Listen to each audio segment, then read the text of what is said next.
ጤና ይስጥልን የተከበራችሁ የህብር ሬዲዮ ቤተሰቦችና አድማጮች ዕለቱን ዜናዎች እናሰማችኋለን። ዜናውን እናሰማችሁን ያብታሙ አስፋና ታምሩ ገናን ባለንበት ሰዓት አቆጣጠር የዛሬ ሰኔ 18 ቀን 2017 ዓ.ም ዜናዎችን ከማሰማታችን በፊት አርዕስተ ዜናውን እናስቀድማለን።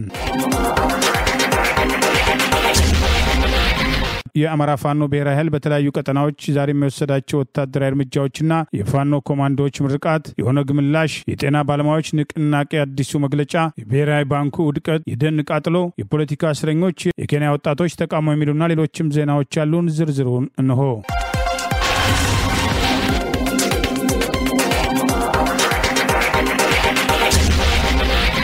የአማራ ፋኖ ብሔራዊ ኃይል በጎጃም ቀጠና የተለያዩ ግንባሮች ያደረገውን ወታደራዊ እርምጃ ተከትሎ ድል መቀዳጀቱን ገለጸ። በርካታ የጠላት ኃይል ዛሬም ፋኖን እየተቀላቀለ ነው። በባንዳ ላይ የተጠና ኦፕሬሽን ማካሄዱም ተገልጿል። የአማራ ፋኖ ብሔራዊ ኃይል በጎጃም ቀጠና አራተኛው ጃዊ መተከል ክፍለ ጦር አባይ መተከል ብርጌድ በጠላት ላይ ከፍተኛ ኪሳራ ማድረሱን ዛሬ ሰኔ 19 ቀን 2017 ባወጣው በዚሁ መግለጫ ጠቅሷል። በዛሬው ዕለት ከንጋቱ 11 ሰዓት ተኩል እስከ 2 ሰዓት ድረስ በነበረው ውጊያ የአባይ መተከል ብርጌድ አባላት ደቅ ከተማ በመግባት በባንዳ ሚሊሻና ፖሊስ አባላት ላይ ድንገተኛ ጥቃት ሰንዝረው ድል መቀዳጀታቸውን አስታውቋል። በዚህም ከ7 በላይ የጠላት ኃይል ሲደመሰስ ከ13 በላይ የሚሆኑት መቁሰላቸውን ይኸው መግለጫ ጠቅሷል። በሌላ ግንባር በዚሁ ቀጠና 8ኛው በላይ ዘለቀ ክፍለ ጦር የደባይ ጮቄ ብርጌድ ሐሙሲት አራጆ ቀበሌ ላይ የገባውን የጠላት ኃይል በተደጋጋሚ ረፍት የነሳው ሲሆን የፋኖን ክንድ መቋቋም ያቃተው የአብይ አህመድ ስልጣን አስጠባቂ ወራሪ ኃይል በሌሊት አካባቢውን ለቆ መፈርጠጡን ቀበሌው ነጻ መውጣቱን ማረጋገጡን አስታውቋል። ይበንዲ እንዳለ 7ኛው ሐዲስ ዓለማየሁ ክፍለ ጦር ደጃዝማች ተድላ ጓሉ ብርጌድ ማዕበል ልዩ ተወርዋሪ ኃይል በደፈጣ ውጊያ ሻፎ ማርያም ባደረሰው ድንገተኛ ጥቃት 4 ያገዛዙ አሽከሮችን የደመሰሰ ሲሆን 5 ማቁሰሉን ጠቅሷል። ከዚሁ ጋር ተያይዞ አብራጂት ብርጌድ ጉንደል ሜት ላይ ባደረገው ውጊያ 3 የጠላት ኃይል መደምሰሱንም አስታውቋል። በቀጠናው በተመሳሳይ 3ኛው አገው ምድር ክፍለ ጦር በዛሬው ዕለት ከሰከላ ወረዳ ከግሽ አባይ ከተማ በሁለት አቅጣጫ ወደ አጃሊና ኮለል ቀበሌዎች ተንቀሳቅሶ የነበረውን የጠላት ኃይል መካከል አጃሊ ላይ 3ኛው ጎጃም አገው ምድር ክፍለ ጦር ጊዮን ብርጌድ በተቀናጀና በተናበበ መንገድ ጠላት ላይ ወሰዱትን እርምጃ ተከትሎ ሰከላ ግሽ አባይ ከተማ የቀረ ኃይሉን ይዞ ጠላት መፈርጠጡ ተገልጿል። በዚህ ውጊያ 5 የጠላት ኃይል ሲደመሰሱ ቁጥሩ ያልታወቀ የጠላት ኃይል መቁሰሉን በዛሬ ውሎ ከ150 በላይ ክላሽ ተተኳሽ መማረክ መቻላቸውም ተገልጿል። ሌላ ዜና በዚሁ ቀጠና 9ኛው ሳሙኤል አወቀ ክፍለ ጦር ሶማ ብርጌድ በዛሬው ዕለት 2 ቦታዎች ላይ ሰፊ የማጥቃት እርምጃ ያካሄደ ሲሆን ተንጉማና መጣያ በሚባሉ ቦታዎች ላይ በጠላት ላይ ሰብአዊና ቁሳዊ ኪሳራ ማድረሳቸው ተገልጿል። ይህ በእንዲህ እንዳለ አማራ ፋኖ የተጠና ወታደራዊ ኦፕሬሽን ደብረ ማርቆስ ላይ መፈጸሙና ባንዳን መቅጣቱን አስታውቋል። የህዝብን ጥያቄ በመናቅ ለአብይ አህመድ አሽከር በሆኑት ላይ እርምጃ የመውሰዱን ያስታወቀው መግለጫ በተደጋጋሚ ደብረ ማርቆስ በመግባት የተጠኑ ኦፕሬሽኖችን በመስራት ጠላትን መግቢያ መውጫ እያሳጣ መሆኑን ገልጿል። በዚህም ኢንስፔክተር ዘላለም ጥላሁን የተባለውና ለብዙ ዓመታት የደብረ ኤልያስ የፖሊስ አዛዥ ሆኖ ወልዶ ያሳደገው ማህበረሰብ ሲያሰቃይና ሲያንገላታ ሲዘርፍ የኖረ አያሌ ንጹሃንን ደምና እንባ ሲያፈስ የኖረ አመራር ለኦሮሞማው ብልጽግና ገዳይ ስርዓት ተገርዶ የወረዳውን መላከ ስላሴ አንድነት ገዳምን ያስወደመ መነኮሳትና ህፃናቱን ያስፈጀ ግለሰብ እንደነበር ገልጿል። አሁንም የምስራቅ ጎጃም ዞን የፖሊስ ደህንነት በመሆን አያሌ ንጹሃንን ያስረሸነ ያሳገተና ያሳፈነ ባንዳ የነበረ መሆኑን የጠቀሰው መግለጫ በዛሬው ዕለት ሰኔ 19 ቀን 2017 ዓ.ም ከረፋዱ 5 ሰዓት ገደማ በደብረ ማርቆስ ከተማ ሙሉ ሆቴል አካባቢ ፋኖቻችን በሰሩት የተጠና ኦፕሬሽን መደምሰሱን ገልጸዋል። ጨረሻችሁ ሞት ከመሆኑ በፊት ከአብይ ጎን የተሰለፋችሁና ህዝብን እየበደላችሁ ያላችሁ እጃችሁን ለፋኖ እንድትሰጡ በማለት መግለጫው ጥሪ አቅርበዋል። በሌላ በኩል ጠላት በገፍ ፋኖን እየተቀላቀለ መሆኑን የጠቀሰው መግለጫ ከነ ትጥቃቸው ጭምር ዛሬም ፋኖን የሚቀላቀሉ በርካታ መሆናቸውን ገልጿል። ስቦ ማስከዳት አንዱ የትግል ስልት መሆኑን የጠቀሰው መግለጫ የአማራ ፋኖ ብሔራዊ ኃይል በጎጃም ቀጠና ሁሉም የጠላት ኃይል መውጣት እንደሚፈልግና ነገር ግን በስልክና መሳሪያ ተጠርንፎ ቤተሰቦቹን ለሰላምታ ማግኘት እንዳልቻሉ መሳሪያ ለመውጣት ዘቦች በቦምብና በሽመል ጭምር ጥበቃ ያደረጉ እንደሚከላከሉ ገልጿል። እዚህም 3 ጥቁር ክላሽ በመያዝ ከነሙሉ ትጥቃቸው ሰኔ 17 እንደተቀላቀሉት ሁሉ ዛሬ ሰኔ 19 ቀን 2017 ዓ.ም ነስረዲን ሸሪፍ 57ኛ ክፍለ ጦር በዚሁም በዛሬው ዕለት ካድማ ብተና ተቋም ወደ አማራ ፋኖ በጎጃም 1ኛ ክፍለ ጦር ወደ ጣናው መብረቅ ብርጌድ የተቀላቀሉ ኮሎኔል አበበ ተሰማ፣ ኮሎኔል ከፍ ያለው ጌታው፣ ኮሎኔል ክንደየ ወርቁ ጨምሮ በተለያዩ ደረጃ ያሉ ያገዛዙ ወታደሮችና የአድማ ብተና አባላት መቀላቀላቸውን የዛሬው መግለጫ አስታውቋል። በአማራ ክልል የሚገኙ መምህራን ለመኖሪያ ቦታ ካሳ ክፍያም ተከለከልን ሲሉ ቅሬታም አሰሙ። የክልሉ ትምህርት ቢሮም ጉዳዩን እያጤንኩት ነው አለ። ካለፈው የካቲት 17 2009 ዓ.ም ጀምሮ በመደራጀትም የመኖሪያ ቤት ባለቤት እንዲሆኑ በወጣው መመሪያ መሰረት የተደራጁ የክልሉ መምህራን የቤት መስሪያ ቦታ ሊያስገኝላቸው የሚያስችላቸውን እድል እንዲያመቻቹ በተደረገው ጥረት የክልሉ መንግስት እስከ አሁን ድረስ ከ21 በላይ ለሚሆኑ መምህራን የቦታ ካሳም ክፍያ ፈጽሞም ከሶስተኛ ወገን ነፃ የሆነ ቦታ ማስረከቡም ተገልጿል። ይሁን እንጂ እንደ ባህር ዳር፣ ደሴ፣ ጎንደር፣ ምዕራብ ጎጃምና የኦሮሞ ብሔር ዞን አስተዳደር የሚገኙ በርካታ መምህራን በዚህ ዓመት የመሬት የካሳ ክፍያ ሳይከፈላቸው እንደቆዩ የካሳ ክፍያውንም ከኪሳቸው አውጥተው በመክፈላቸው ዛሬ ላይ ለተቀበሉት ቦታ ቤት መስራት እንዳልቻሉ ተናግረዋል። በደሴ ከተማ የሚኖሩ መምህራን ባለፉት 4 ዓመታት በተደጋጋሚ መብታችን እንዲከበር አወያዩን ተገቢውን ምላሽም ይሰጠን የሚል ጥያቄ ብናቀርብም የከተማው አስተዳደር በሰላማዊ መንገድ ሐሳባችንን ለመግለጽ ያቀረብነውን ጥያቄ ከልክሎናል በማለትም ቅሬታቸውን አሰምተዋል። የአማራ ክልል ትምህርት ቢሮ ምክትል ኃላፊ አቶ ደምስም እንድሪስ በሰጡት ምላሽም በከተማው አስተዳደርና በዞኖች የሚገኙ መምህራኑን ያደራጁበት መንገድ ክፍተት ያለበት በመሆኑ እነሱን በማስተካከል መረጃም የማደራጀትና በጀትም የማስፈቀድም ተግባር እየሰራን ነው ብለዋል። ከዚህም አኳያ አንዳንድ ዞኖችና የከተማ አስተዳደሮች በመዘግየታቸውና አደረጃጀቶች ችግር ያለበት በመሆኑ ከህግም አንጻር ተቸግረናል ያሉት ኃላፊው የነርሱን መረጃዎችን አጣርተን ለክልሉ መንግስት አቅርበን በጀት ለማስፈቀድ እየሰራን ነው የሚል ምላሽም ሰጥተዋል።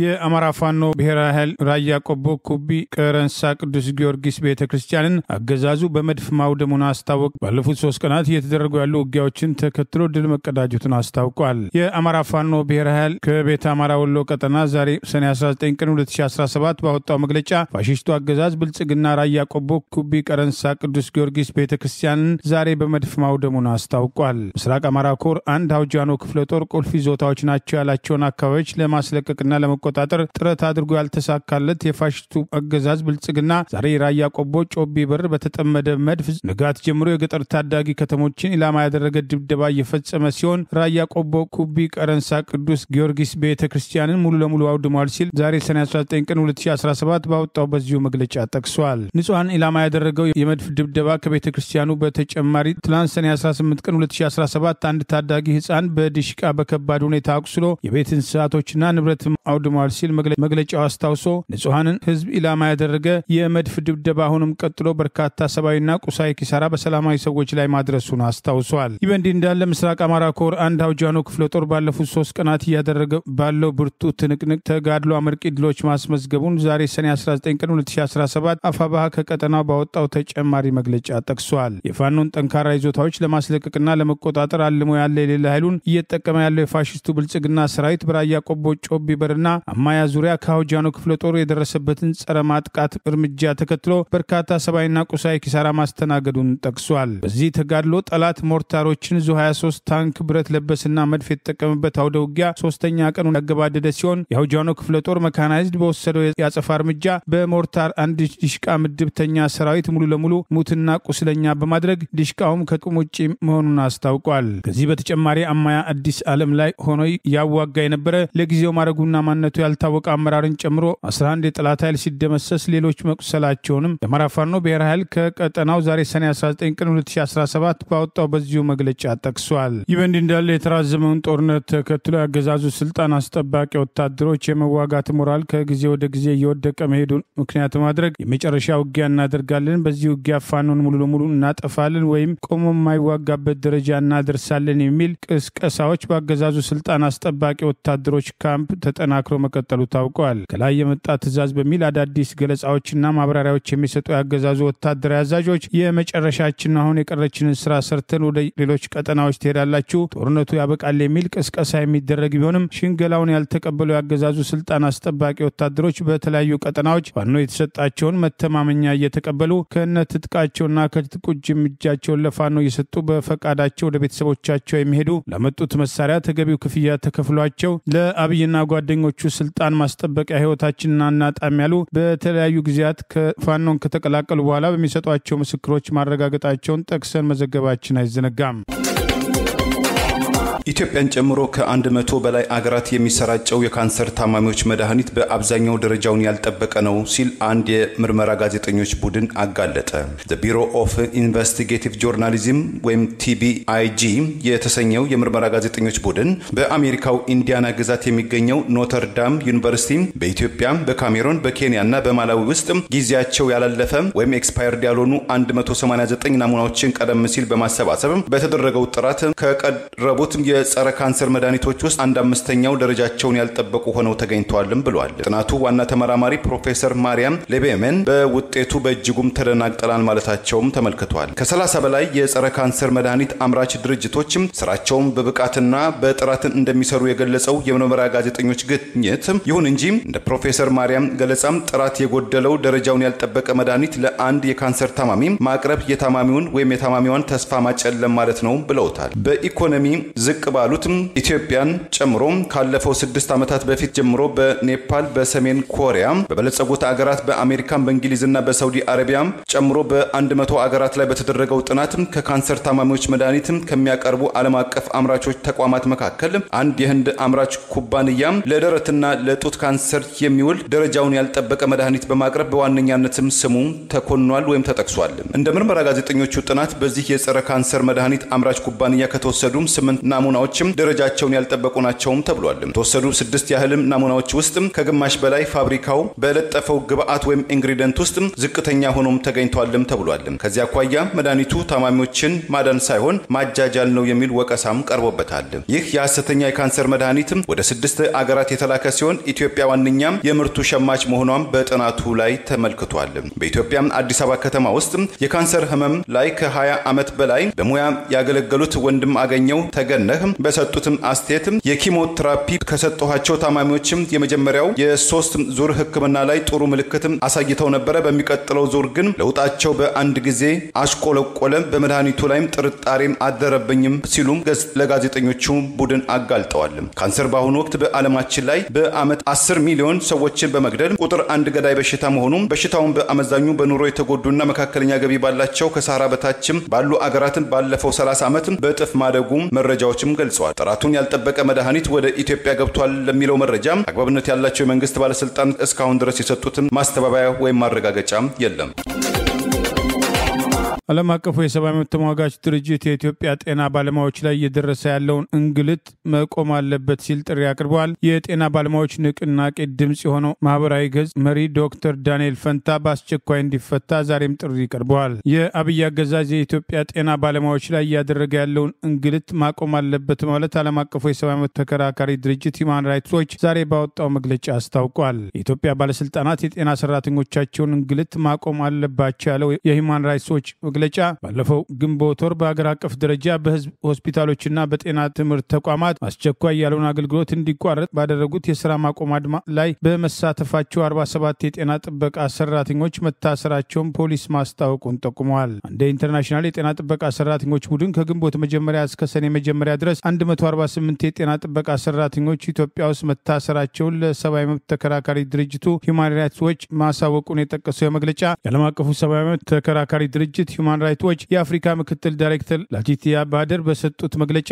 የኢትዮጵያ መንግስት የጤና ጥበቃ ሰራተኞቹን ስራቸውና ደህንነታቸውን በተመለከተ ለሚሰማቸው ስጋት ምላሽ ከመስጠት ይልቅ ጨቋኝ ዘዴዎችን መጠቀም መርጧል በማለት የአገዛዙን አፈና ተቃውመዋል። መንግስት የኢትዮጵያ ጤና ባለሙያዎች ማህበር ላይ የተጣለውን እገዳ እንዲያነሳ፣ የጤና ጥበቃ ሰራተኞችን ማጥቃት እንዲያቆም ሲሉ ላቲቲያ ባደር ተናግረዋል። ይበንዲ እንዳለ በትላንትናው ዕለት የታሰረው የኢትዮጵያ ጤና ባለሙያዎች ንቅናቄ ንቁ ተሳታፊዎችና የባህር ዳር ዩኒቨርሲቲ የመጨረሻ ዓመት የማህፀንና ጽንስ ስፔሻሊስት ዶክተር ዳንኤል ፈንታነ በአማራ ክልል ባህር ዳር ከተማ መታሰሩ ታውቋል። ዶክተር ዳንኤል የታሰረው ትላንት ረቡዕ ሰኔ 18 ቀን 2017 መሆኑን ጠቅሰን የዘገብን ሲሆን የታሰረው ባህር ዳር መሆኑን የሚጠቅሱ መረጃዎች ዛሬ ወጥተዋል። በጸጥታ ኃይሎች በቁጥጥር ስር የዋለው ዶክተር ዳንኤል እንደ ሌሎች የኢትዮጵያ ጤና ባለሙያዎች ንቅናቄ አስተባባሪዎች ሁሉ የጤና ባለሙያዎች የተሻለ ክፍያ፣ የተሻለ የሥራ ሁኔታ፣ የህዝቡ የጤና ስርዓት እንዲሻሻል ዶክተር ደቦል በሚል በከፈተው ማህበራዊ ገጽ ጭምር ድምጽ በመሆን ጉልህ ጉልህ ተሳትፎ የነበረ ሲሆን የጤና ባለሙያዎች የስራ ማቆም አድማ ጥሪ ሲደረግም በግንባር ቀደምትነት ጥሪውን ተግባራዊ ካደረጉት መካከል መሆኑ ታውቋል። ዛሬም ዶክተሩና ሌሎችም በስር ላይ ያሉ የጤና ባለሙያዎች እንዲፈቱ ጥሪ እየቀረበ ይገኛል። ታዋቂው የሰብአዊ መብት ተሟጋችና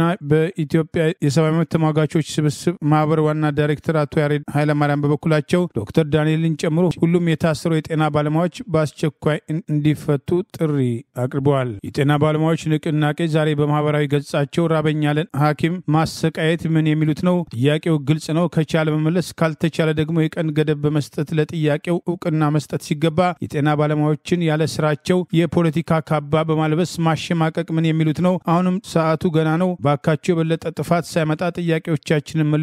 ህዝብ የበኩሉን ይወጣ። ሐኪሞች እስከ መቼ ይሳደዳሉ? ነገስ ማን ነው ህክምና የሚማረው? መንግስት እያለን ያለው ዋጋ ክፍልንም ቢሆን የነገ ትውልድ ያልፍለታል ይላል። ላም አለኝ በሰማይ ወተቷንም አላይ። ሐኪም በረሃብ ቢሞት ለትውልድ ምን አይነት ጠባሳ እንደምንተው ያውቃሉ በማለት ሰሞኑን አብይ አህመድ በመድረክ ያራመዳቸውን አቋሞች ጭምር በተቃውሞ በማንሳት ጥያቄያቸውን አቅርበዋል። ነጭ ገዋን የለበሰ ፖለቲከኛ እያሉ በከፍተኛ የኃላፊነት ስሜትና ዲሲፕሊን ጥያቄውን ለአንድ ወር እየጠየቀ የነበረውን ምላሽ የተነፈገውን ጤና ባለሙያ ማሸማቀቅና ማስፈራራት አይቻልም ያሉት የጤና ባለሙያዎች ንቅናቄ አመራሮች እውነቱን እናውራ ካልንማ በየጤና ተቋማቱ ጤና ባለሙያውን የፓርቲ ሴል አባል ካልሆንክ እያለ የሚያስጨንቀው ማንሆንና ሰሞኑን ውይይት ተብሎ በጤና ባለሙያ ስም የተሰበሰቡት 85%ና ከዛ በላይ የገዢው ብልጽግና ፓርቲ አባላት የሆኑ ካድሬዎች መሆናቸውን የማናውቅ ይመስላችኋል እንዴ? በማለት ለአብይ አህመድ ፍረጃ ያላቸውን ምላሽ ዛሬ መስጠት ጀምረዋል። ካልሆነ ጤና ባለሙያ ያለውን ዕውቀትና ችሎታ ተጠቅመው እርሶና ፓርቲው ላይ በሰላማዊ መንገድ ስራውን እየሰራና ህዝብን እያገለገለ ፖለቲካ የማይሰራበት የማይሳተፍበት ምንም ምክንያት የለም። አንዱን ምረጡ ብሎ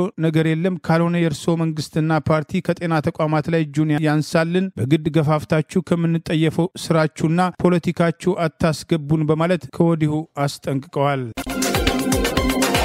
በምስራቅ ኢትዮጵያ በተለያዩ አካባቢዎች በተያያዝነው የክረምት ወቅትም የከፋ ጉዳት ሊያስከትል የሚችል የዝናብ ሁኔታም እንደሚጠበቅ የብሔራዊ ሜትሮሎጂ ኢንስቲትዩት አስታወቀ። ቀደም ባሉ ዓመታት በድሬዳዋና ሌሎችም ለጎርፍ ተጋላጭ በተባሉ አካባቢዎችም ቀውስ ያስከተሉ የጎርፍ አደጋዎችም አይነትም ሊከሰት እንደሚችል ትንበያ መኖሩን ተቋሙ የጠቆመ ሲሆን አስፈላጊው የቅድመ ጥንቃቄም ስራ መሰራት እንዳለበትም አጽንኦትም ሰጥቷል። የዘንድሮ ክረምትም ከፍተኛ የዝናብ ሁኔታም በጎርፍ አደጋም ሳቢያ ከፍተኛ ቀውስ የተመዘገበባቸውን እንደ ኢትዮጵያ አቆጣጠር ከ1998 እስከ 2010 ዓ.ም የነበሩትን ጊዜያትም ይመሳሰላል ተብሎ ይጠበቃል ሲል የተቋሙ የሶማሌ ክልልና አጎራባች አካባቢዎች የሜትሮሎጂ ትንበያና ቅድመ ማስጠንቀቂያ ዴስክ መሪ አቶ አሸናፊ ሙሉነ ለዲደብሊው ተናግረዋል። ድሬዳዋና በድሬዳዋ ዙሪያም እንዲሁም በሰሜን ሶማሌ የጎርፍም ተጋላጭ በሆኑ የእግርም ተዳፋትም እንደዚሁም ከጭናክሰን እስከ ጅጅጋም ባሉ የጎርፍ ማፍሰሻ መስመሮች ላይ የክረምቱ የከባድ ዝናብ አዝማሚያም ጎርፍን ያስከትላል ማለታቸውም ተመልክቷል። ቀውሶችም የደገሙበትም ሁኔታ ሊፈጠር ይችላል ያሉትም ኃላፊው ቅድመ ማስጠንቀቂያዎችን እየተላለፉ መሆኑንም አብራርተዋል። ለጎርፍ ተጋላጭ በሆኑ ድሬዳዋ እንዲሁም ጅጅጋን አካባቢዎችም ቅድመ ማስጠንቀቂያም በተጠናከረ መልኩ ወረዳ ድረስም ተደራሽ በማድረግ ስራዎችን መስራት ይጠበቃልም ሲሉ ኃላፊው አሳስበዋል። የአገዛዙ የሐሰት ምስክሮች በችሎት ድራማ መስራታቸውን የሚጠቅሱ መረጃዎች ወጥተዋል። በትላንትናው ዕለት በነ ዶክተር ወንደሰን አሰፋ መዝገብ በምስራቅ ወለጋ አንገር ጉተን ላይ የተጨፈጨፉ የአማራ ብሔር ተወላጆችን የኦሮሞ ብሔር ተወላጆች እንደሆኑ አድርጎ በማቅረብ ሐሰተኛ ምስክሮቹ መተወናቸውን ተገልጿል። በነ ዶክተር ወንደሰን አሰፋ መዝገብ በሽብር ወንጀል ተከሳሾች ላይ የተጀመረው የአቃቤ ሕግ ምስክሮች የማሰማት ሂደት የቀጠለ ሲሆን ትላንት ሰኔ 18 ቀን 2017 ዓ.ም በነበረው ችሎት ላይ የአገዛዙ አቃቤ ሕግ ለፈጠራ ክሱ አሉኝ ካላቸው 96 ምስክሮች 67 የሚሆኑትን ያሰማ ሲሆን ሰኔ 17ና 18 ከምስራቅ ወለጋ ዞን አንገር ጉተን የመጡ 7 ምስክሮች በህዳር 24 ቀን 2015 ዓ.ም በአማራ ብሔር ተወላጆች ላይ አነጣጥሮ የተፈጸመውን የጅምላ ጭፍጨፋ አዛብተው ሟቾችን እንደ ገዳይ አድርገው የሰለጠኑበትን ምስክርነት መስጠታቸውን ሂደቱን ተከታትሎ አውሎክሰን አንድነት በላከው ዘገባ ጠቅሷል። የወዲድ ብልጽግና አገዛዝ ጭፍን ጥላቻን ለማርካት ሲባል አንገር ጉተን ላይ የተጨፈጨፉ የአማራ ብሔር ተወላጆችን የኦሮሞ ተወላጆች አድርገው ማቅረባቸው ብቻ ሳይሆን የአማራ ፋኖን በገዳይነት መፈረጃቸውንም የችሎቱን ሂደት የተከታተለው ይኸው ዘገባ ይጠቅሳል። በብዙ ሚዲያዎች ሲዘገብ የከረመው እውነታ በማዛባት በንጹሐን አማራዎች ቁስልና ፍጅት ላይ መዘባበታቸውን የጠቀሰው ዘገባ አገዛዙ በዚህ ዘመን የማይታወቅ መስሎት በሰለጠኑ ምስክሮች እውነታውን ለማጥፋት የሚያደርገው ጥረት እንደማይሳካለት ከሂደቱ መረዳት እንደሚቻል ተገልጿል። በነ ዶክተር ወንደሰን አሰፋ መዝገብ ሰኔ 17ና 18 2017 ዓ.ም ከአንገር ጉተን በመምጣት ሐሰተኛ ምስክር ቃል የሰጡት በጥቅም የተገዙ የሆዲድ ሰዎች ገበየው ገለታ ንጉሴ፣ ምትኩ አለሙ ጌትነት፣ ታመነ ንጉሴ የተባሉት ሲሆኑ አራተኛው ምስክር ተመስገን ዱጉማ የስም ስህተት ተገኝቶበታል በመባሉ ሳይመሰክር ቀርቷል። አቃቢ ሕግ ባለፉት 2 ቀናት በነበሩት ችሎቶች ታመነ ንጉሴ፣ ሰለሞን አበራ፣ ሀብታሙ ዳመና መኮንን፣ ጉዲና ኢትዮጵያና ወይዘሮ ሎሚ ተመስገን የተባሉትን ምስክሮች ያስመሰከረ ሲሆን ከመካከላቸው ተመስገን ዱጉማ የስም ስህተት ተገኝቶበታል በመባሉ ሳይመሰክር መቅረቱ ታውቋል። ሁሉም ምስክሮች በተናበበ መልኩ አንገር ጉተን ከተማ በሚኖሩ አማራዎች ላይ ህዳር 24 2015 ዓ.ም በታጠቁ ሰዎች በጊዜ ክልሉ ባለስልጣኖች ሳይቀር በኦነግ ተፈጸመ ያለውን ጭፍጨፋ በመካድ ተጨፍጫፊዎቹ እንደ ጨፍጫፊ አድርገው መናገራቸው ተገልጿል። የኦሮሞ ልዩ ኃይል ደግሞ የጦር መሳሪያ ይዞ የማይዋጋና ነፍስ ያውጭኝ እያለ ሲሮጥ እንደነበር ሐሰተኛ ምስክርነት የሰጡት መናገራቸውን ይኸው ዘገባ ገልጿል። ዛሬ ሟቾችን እንደ ገዳይ ጨፍጫፊዎቹን እንደ ነጻና ተጎጂ አድርገው ያቀረቡበት ሂደት ስርዓቱ የፈጠራ ክሱን የሚደግፍበት ማስረጃ ማጣቱን ተከትሎ በሐሰተኛ ምስክሮች ክሱን ለመደገፍ እየሞከረ መሆኑን ሂደቱን የተከታተለው ዘገባ ይገልጻል። በቅርቡ የቀድሞ ሰላም ሚኒስትር ዴታና የኦሮሞ ብልጽግና ፓርቲ ከፍተኛ አመራር የኦሮሚያ ክልል ምክር ቤት አባል አቶ ታዬ ደንዳ በምዕራብ ወለጋ ጊንዲ ወረዳ ቶሌ የተፈጸመውን በአማራ ብሔር ተወላጆች ላይ ያነጣጠረ ከ1500 በላይ አማራዎች በተቀነባበረ መንገድ የተጨፈጨፉበትን ሂደት አብይ አህመድ አቀነባብሮ መፈጸሙን በአደባባይ ጭምር መናገሩን ጠቅሰው ምስክርነት የሰጡ ቢሆንም ባለፉት ዓመታት በኦሮሚያ ክልል የሚፈጸሙ ማንነት ተኮር ጥቃቶች በኦነግ ሸኔ ስም በኦሮሚያ ልዩ ኃይልና በአገዛዙ መከላከያ ስም ጭምር በተናበበና በተቀናጀ መንገድ ሲፈጸም መቆየቱን ከጭፍጨፋዎቹ ጀርባ አብይና አብይ አገዛዝ መኖራቸው በተደጋጋሚ ሲጠቀስ መቆየቱ አይዘነጋም። እነ ዶክተር ወንደሰን አሰፋ መዝገብ ጋዜጠኛና መምህር ጸሐፊ መስከረም አበራ የኦሮሚያውን የቶሌ ጭፍጨፋ በጊዜው ከምስክሮች ጭምር ያገዛዙ ባለስልጣናት በተደራጀ መንገድ ማስፈጸማቸውን የጠቀሱ ምስክሮችን የተቀበለችው ጋዜጠኛ ገነት አስማማው፣ ጋዜጠኛ ጎበዝ ሳይ፣ ጋዜጠኛ ዳዊት በጋሻውን ጨምሮ የተለያዩ የህሊናና የፖለቲካ እስረኞች የተካተቱበት መዝገብ መሆኑ አይዘነጋም። በኢትዮጵያ በተለያዩ አካባቢዎች ዋና ከተማዋን አዲስ አበባ ጨምሮ የነዳጅ እጥረቱ ከጊዜ ወደ ጊዜ የጎላ ችግር እያመጣ ነው፣ አሽከርካሪዎች ስራ መስራት አልቻልንም የሚሉ ቅሬታዎች እያደጉ መጥተዋል። የአብይ አገዛዝ ሰሞኑን በመስከረም ወር ነዳጅ እናወጣለን የሚል ባዶ ተስፋ የሰጠ ቢሆንም በአገሪቱ ያለው የነዳጅ እጥረት ከጊዜ ወደ ጊዜ እየተባባሰ መምጣቱን መረጃዎች ገልጸዋል። ዋና ከተማዋን አዲስ አበባን ጨምሮ በተለያዩ የአገሪቱ ከተሞች የነዳጅ እጥረቱ ተከትሎ አሽከርካሪዎች ለ2 እና 3 ሰዓታት አንዳንድ ቦታዎች ላይም ለ5 እና 6 ሰዓታት ተሰልፈው ነዳጅ ማግኘት አለመቻላቸውን የሚጠቅሱ ቅሬታዎች እያደጉ መጥተዋል። ለተለያዩ አገልግሎቶች የሚውሉ ተሽከርካሪዎች አንዳንዶችም ነዳጅ በጉቦ እስከ መቅዳት የደረሱበት ጫና ውስጥ መውደቃቸውን የሚገልጹ ሲሆን በችርቻሮ በተለያየ መንገድ የሚገኙ ነዳጆችም በበቂ ሁኔታ እንደማይገኙና በጥቁር ገበያ የሚሸጡ ነዳጆችም ከተለያዩ ነዳጅ ማደያዎችና ባለስልጣናት ጋር ግንባር የፈጠሩ ግለሰቦች ለመሸጥ ቢሞክሩም ፍላጎቱን ማሳካት እንዳልቻለ በርካታ አሽከርካሪዎች ስራቸውን መስራት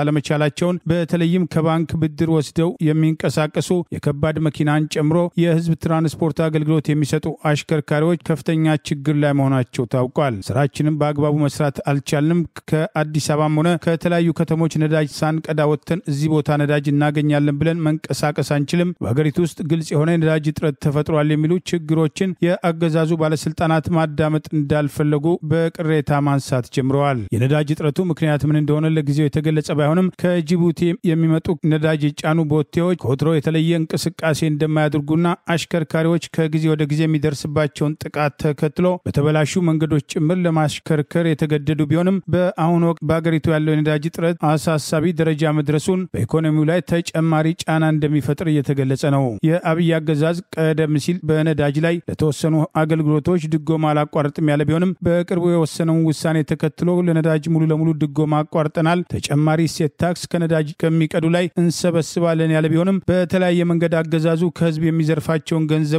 በተለያዩ ምክንያቶች በማሳደግ ጡንቻውን በመሳሪያና በኃይል ለማጠናከር የሚሞክር ቢሆንም ኢኮኖሚውን የሚያንቀሳቅሰው ኃይል ከጊዜ ወደ ጊዜ እንዲዳከም እያደረገ መሆኑ በቅሬታ ሲነሳ ቆይተዋል። አገዛዙ በህዝብ ላይ የከፈተውን ጦርነትና ብልጭልጭ ፕሮጀክቶቹን ተከትሎ የሚቀርቡ ቅሬታዎችን ወደ ጎን በማድረግ በጦርነት ተጨማሪ የአገሪቱን ሀብት ለማባከንና ታዳጊዎችን ጭምር እያፈሰ ለማስጨረስ ስልጣኑን ለማስቀጠል ለማስቀጠል እየተንቀሳቀሰ ሲሆን በልጅ ልጅ ፕሮጀክቶቹንም ለሀገር ተስፋ ናቸው በሚል በተለያዩ ጊዜያት ማሞካሸቱ ቅሬታ ሲያስነሳ ቆይቷል። የነዳጅ እጥረቱን ተከትሎ አሽከርካሪዎች በተደራጀ መንገድ ተቃውሞ ያቀርባሉ የሚል ስጋት ያለው አገዛዝ በተለያዩ ቦታዎች ባዶ ተስፋዎችን ካድሬዎች እንዲሰጡ ማድረጉን በነዳጅ ካለችው አነስተኛ ነዳጅ ላይ በጥቁር ገበያ የሚሸጡት ያገዛዙ ባለስልጣናት ከጥቂት ነጋዴዎች ጋር ተሻርከው ቢሆንም ይህንን ተከትሎም እርምጃ እንደማይወሰድ ከተለያዩ አቅጣጫዎች የሚመጡ ቅሬታዎች ይገልጻሉ። አሽከርካሪዎች የደህንነት ስጋት እንዳለባቸው በተደጋጋሚ ሲገልጹ የቆዩ ሲሆን ከዚህ በተጨማሪ በባንክ ዕዳ ያወጡ ጭምር ነዳጅ ማጣታቸውን ተከትሎ ስራቸውን በአግባቡ አለመወጣታቸው በኢኮኖሚው ላይ ተጨማሪ ጫና እንደሚፈጥር እየገለጹ ይገኛል። የዓለም አቀፉ የምግብ ፕሮግራም በእንግሊዝኛው ምህጻረ ቃል WFP በሰሜን ምዕራብ ትግራይ በምትገኘው የሽሬ ከተማ የሚገኘው ቢሮውን በሰኔ ወር መጨረሻ እንደሚዘጋም አስታወቀ። ድርጅቱ ለዚህ ውሳኔው ያበቃው የበጀት እጥረት መሆኑን ገልጿል። የመንግስታቱ የምግብ ፕሮግራም በትግራይ ክልል ከሚገኙ ተፈናቃዮች መካከል ከፍተኛ ቁጥር ያለውን የምታስተናግደው የሽሬ የሚገኘውን ቢሮውን በሰኔ ወር ለመዝጋት የተገደደው ከበጀት እጥረት በተጨማሪ አሰራሬን መልሼ ለመቀየር ወይም ለመከለስ ነው በሚል እሳቤ መሆኑን የትግራይ አካባቢ ጽፈት ቤትም ኃላፊ ሌቫን ቻቺዋ ሽሬ ጽፈት ቤታቸውን በተመለከተም እየዘጋን ነው ሲሉ ለአዲስ ስታንዳርድ ድረገጽ መጽሔትም ገልጸዋል። የመቀሌ ቢሮአችንን በመጠቀም የክልሉን የሰሜን ምዕራብ ዞንን ስራችንን ማከናወን እንችላለን ያሉት ኃላፊዋ የእርዳታ ምግብ የማከፋፈሉን ኃላፊነቶች በአሜሪካ የገንዘብ ድጋፍ ለሚንቀሳቀሰው መንግስት ያልሆነው ድርጅት ጥምረትም ለጋራ የአደጋ ጊዜ ኦፕሬሽን GOP መሰጠቱን የጠቆሙት ሲሆን የዓለም ምግብ ፕሮግራም የተመጣጠነ ምግብ የማቅረብ የትምህርት ቤትም ምገባና መልሶ ማቋቋም ላይ ያተኮሩ ፕሮጀክቶችን ግን የማከናወን ተግባሩ ይቀጥላልም ብለዋል። ፕሮግራሙ የሽሬ ቢሮ በሰኔ ወር መጨረሻ የመዘጋቱ ውሳኔ የተደረሰው በተያዘው ዓመት ማለትም በ2017 ዓ.ም መጀመሪያም ከኢትዮጵያ መንግስትና ከለጋሾች ጋር በመስማማት በትግራይ በአማራና በአፋር የተካሄደውን የምግብ እርዳታ አቅርቦት በመንግስታዊ ያልሆኑ ድርጅቶች ጥምረት በኩል እንዲከናወን መደረሱን ተከትሎ ነው ማለታቸውም ተመልክቷል።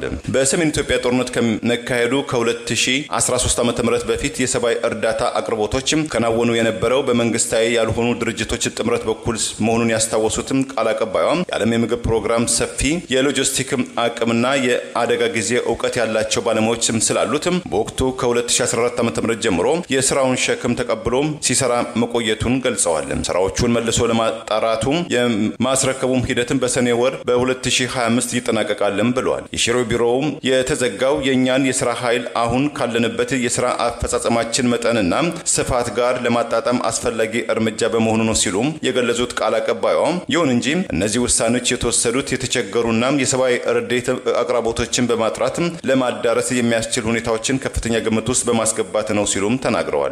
ከዚህ በተጨማሪ በቅርቡ ከሚዘጋው ዓለም የምግብ ፕሮግራም የሽሬ ቢሮ በተጨማሪ በሶማሌ ክልል ቀብሪ ዳህር የሚገኘው ቢሮውም እንደሚዘጋም ኃላፊዋም አረጋግጠዋል። የአብይ አገዛዝ የሲቪል ምህዳሩን መልሶ የሚያጠብ የህግ ማሻሻያ ይፋ አድርጓል። ማሻሻያው በተለይም በምርጫና በዲሞክራሲ ላይ የሚሰሩ የሲቪክ ማህበራትን ጨምሮ እንቅስቃሴያቸውን ለመገደብ በመንግስት ተሿሚዎች እንዲመሩ ለማድረግ ያቀደ መሆኑን የመብት ተሟጋቹ ገለጸ።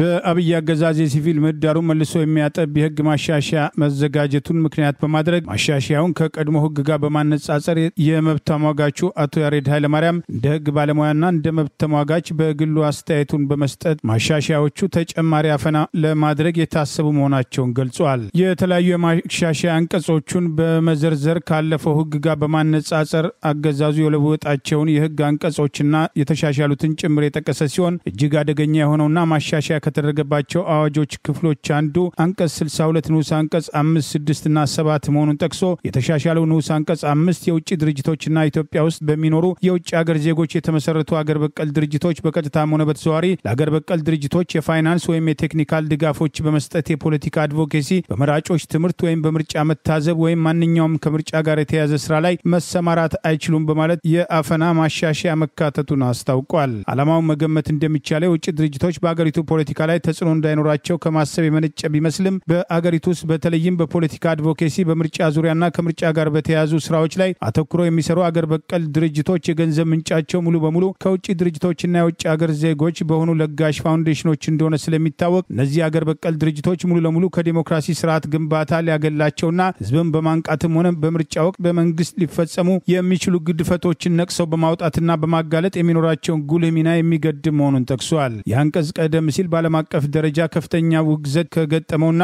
በአዋጅ ቁጥር 1113/2011 የተካተተው ህግ በሲቪል ማህበረሰቦች ላይ ከጣለው የ10% የበጀት ገደብ ድንጋጌ ጋር ቀጥተኛ መመሳሰል ያለውና በአዋጅ ውስጥ ያለውን በምርጫና በፖለቲካ አድቮኬሲ ጉዳይ ላይ የሲቪል ማህበራትን ሚና የማሳጣት አቅጣጫ ተከትሎ የመጣ መሆኑንም ጠቅሷል። በዚህ አንቀጽ መሰረት በርካታ የሲቪል ማህበራት ወይም ሁሉም ሊባል በሚችል ደረጃ በምርጫ ላይ ምንም ሚና እንዳይኖራቸውና በመንግስት በኩል ተመርጠው የሚደጎሙ የሲቪል ማህበራት ብቻ ምርጫው ላይ ዋነኛ ተዋናይ እንዲሆኑ የሚያደርግ መሆኑንም ጠቅሷል። በዚሁ ማሻሻያ አንቀጽ 6 ላይ ማንኛውም አገር በቀል ድርጅት በዚህ አንቀጽ ንዑስ አንቀጽ 5 የተመለከተውን ተግባር ለማከናወን ከውጭ የፋይናንስ ምንጭ ገንዘብ ወይም ሀብት መቀበል አይችልም እንደሚል የጠቀሰው የመብት ተሟጋቹ የሲቪል ማህበራትን ሚና ከመወሰን ባለፈ ከውጭ ምንም ምንጭ ለተጠቀሱት ስራዎች ማስኬጃ ገንዘብ የማግኘት መብታቸው ሙሉ በሙሉ መገደቡንም ጠቅሷል። በሌላ መልኩ በንዑስ አንቀጽ 7 ላይ ከውጭ የሚገኝ ገንዘብ ባለስልጣን መስሪያ ቤቱ የሀገር ውስጥ በማድረግ ለአገር በቀል ድርጅቶች ሊያከፋፍል እንደሚችል የሚደነግግ ሲሆን ይህም በኢህአዴግ ዘመን የተሻረው አፋኝ የሲቪል ማህበራት ህግ ያስከተለውን ጫና ተከትሎ የዓለም አቀፉ ማህበረሰብ ጩኸት ሲበረታ ከአውሮፓ ህብረት ጋር በተደረገ ድርድርና ስምምነት ከህብረቱ የሚገኝን ድጋፍ በሀገር ውስጥ በማድረግ በገንዘብ ሚኒስቴርና በወቅቱ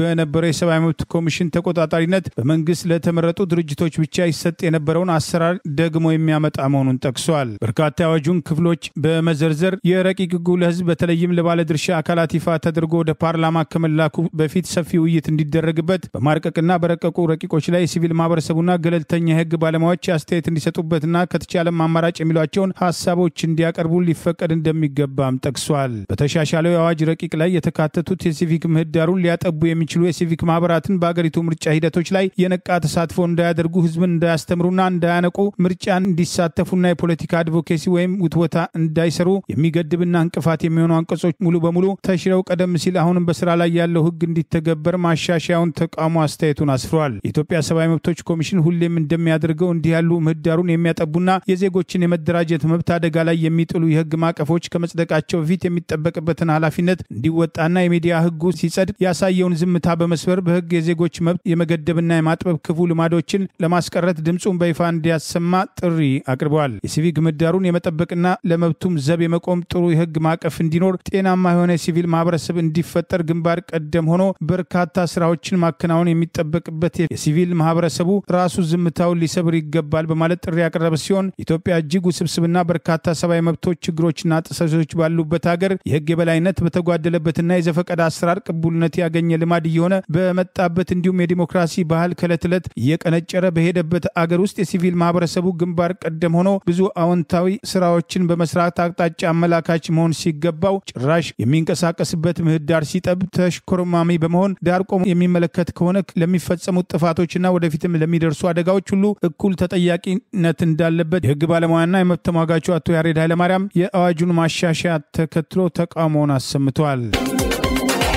የኢትዮጵያ መንግስት በሐሰት መረጃም ህጋዊ የጦርነት ዘመቻም ሊያካሄድብን እየተንቀሳቀሰ ነው ሲል የኤርትራ መንግስት መግለጫም አወጣ። የኤርትራ የማስታወቂያ ሚኒስትር ያወጣውንና የማስታወቂያ ሚኒስትሩ አቶ የማነ ገብረ መስቀል ያጋሩትም መግለጫም የገዢው የብልጽግና ፓርቲ ባለፉት 2 ዓመታት የኤርትራ ወደቦችን ቢቻል በህጋዊ ካልሆነ በወታደራዊ ኃይል እንቆጣጠራለን በማለትም አቋሙን በአደባባይ በመግለጽ ይህንን ፍላጎቱን ለማሳካት የተለያዩ እንቅስቃሴዎችን በማካሄድ ላይ ይገኛል ብሏል። እንደ ኤርትራ ማስታወቂያ ሚኒስትር መግለጫ የኢትዮጵያ መንግስት ከቃላት ባሻገር የጦር መሳሪያ ሸመታና በ10 ሺዎች የሚቆጠሩ የወታደራዊ ሰልጣኞች ምልመላ ተጠምዶ ሰንብቷልም ብሏል። የኢትዮጵያ መንግስት በኤርትራ ላይ ያሳያቸው ያለውን የጸብ አጫሪነት እንቅስቃሴዎች ለኤርትራ ሉዓላዊነትና የግዛት አንድነት እንደዚሁም ለቀጠናው መረጋጋት ስጋት ነው ያለው የኤርትራ ማስታወቂያ ሚኒስትር፣ ይሁን እንጂ ኤርትራም በተቻላት መጠን ወደ ጦርነት ላለመግባት በትዕግስትም ተቆጥባም ትገኛለችም ብሏል። የኢትዮጵያ ገዢዎች በድንበር ይገባኛል ጥያቄ ለኤርትራ የተወሰነውን መሬታችንን ላለፉት 3 አስርት ዓመታትም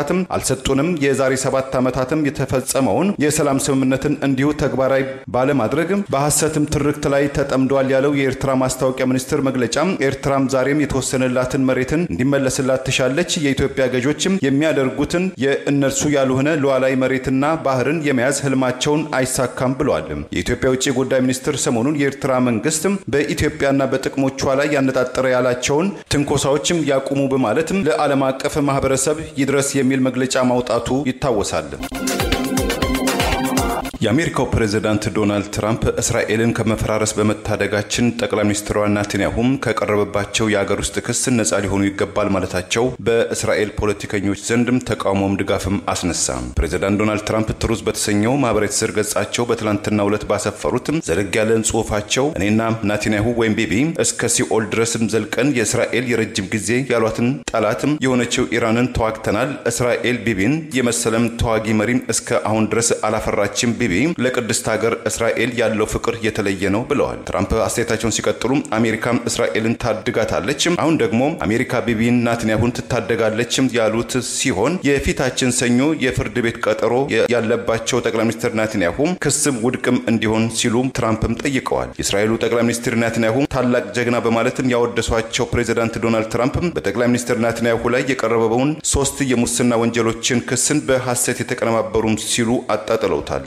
እስራኤል ከፍልስጤም ታጣቂ ቡድን ሐማስና ከሊባኖሱ ሂዝቦላ ቡድን ጋር በገባችው ጦርነት ምክንያት የፍርድ ቤት ቀጠሯቸው በተደጋጋሚ ጊዜያት የተላለፈው የ75 ዓመቱ ጠቅላይ ሚኒስትር ኔታንያሁ በተከሰሱበት በ10 ሺዎች ዶላር የሚቆጠር የሲጋራና የሻምፓኝ ጉቦም ጥፋተኛ ሆነው ከተገኙ ወደ እስር ቤት ሊጋዙ እንደሚችሉም ተገምቷል። ጠቅላይ ሚኒስትሩ ግን ክሱ በሚዲያዎችና ብልሹ ባሉት የአገሪቱ የፍትህ ስርዓት አማካኝነት የተጠነሰሰ ሴራ ነው በማለትም አጣጥለውታል። ለጠቅላይ ሚኒስትር ኔታንያሁ ምህረት ይደረግ የሚለውን የፕሬዝዳንት ዶናልድ ትራምፕ ጥያቄን ለጠቅላይ ሚኒስትሩ ኔታንያሁ ታማኝ የሆኑ የኮሙኒኬሽን ሚኒስትሩ ሻሎም ካሂሪ፣ የባህልና የስፖርት ሚኒስትሩ ሚኪ ዞሃር፣ የብሔራዊ ደህንነት ሚኒስትሩ ኢትማር ቤን የደገፉት ሲሆን ወደ ዓመት በሚፈጀው የጠቅላይ ሚኒስትሩ ኔታንያሁ የክስ ጉዳይና የፍርድ ቤትም ውሎን በተመለከተ ፕሬዝዳንት ዶናልድ ትራምፕ ተማጽኖ ጥሪ ዙሪያ የተቃዋሚው የሺ አቲድ ፓርቲ መሪው ያሲር ላፒድ ትራምፕ 2 የኢራን ኒውክሌር ማብላያዎችን በማጋየት ላደረጉልን ድጋፍም እስራኤል ከልብ ታመሰግናለች፣ ነገር ግን ፕሬዝዳንት ዶናልድ ትራምፕ በእስራኤል የፍትህ ስርዓት ውስጥ ጣልቃ ሊገቡ አይገባም በማለትም ተቃውመዋል። የዲሞክራቲክ ፓርቲ አባሉ ጊላድ ኬሬቭም በበኩላቸው የአይሁድ ባህል የሚያስተምረን ጠቅላይ ሚኒስትሩም ቢሆን ማንም ሰው ከህግ በላይ አለመሆኑን ነው በማለትም የዶናልድ ትራምፕን ተማጽኖን ውድቅ አድርገውታል።